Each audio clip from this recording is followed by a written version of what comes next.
Колони автобуси, комби возила и автомобили. Ваква беше сликата утрово на влезовите во Скопје. Стотици граѓани пристигнуваа за да присуствуваат на големиот протест. Колони луѓе по улиците пак се собираа на неколку пунктови низ градот. Револтирани се од тоа што велат криминалното владење на Груевски. Од цела влада што не стегаат даноци, плати нема. Полиција не стега, се осеќаме како во затвор. Не е добро вака. За нас никако добро е. Затоа искочевме на протест. Протестот го поддржа и студентскиот пленум и повеќе граѓански здруженија. Студентскиот пленум се приклучуваме на денешниот марш за демократија. Остануваме со истите барања дека треба демократизација на институциите, дека треба ослободување на притворените студенти кои иако помина рокот во притвор се уште се држени, за не може очигледно да дојдат денеска на марш. Ние протестираме секој ден и не ни треба покана од една политичка партија за да излеземе на улица. Остануваме додека не падне владата и додека нашите барања не бидат исполнети. Владата беше централното место за собир на илјадници граѓани.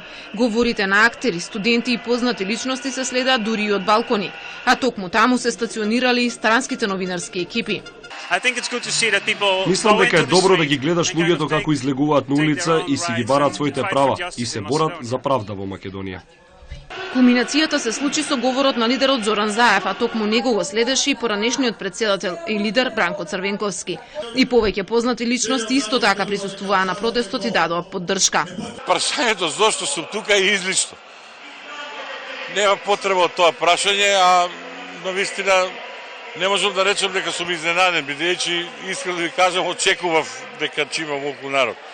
Речиси 4 часа траеше протестот. Како што беше најавено, така и заврши. Мирно, без никакви проблеми и инциденти. Во граѓаните велат, останува да видиме дали власта ќе ги слушне нивните пораки. А нивните пораки се идентични. Оставка на Груевски.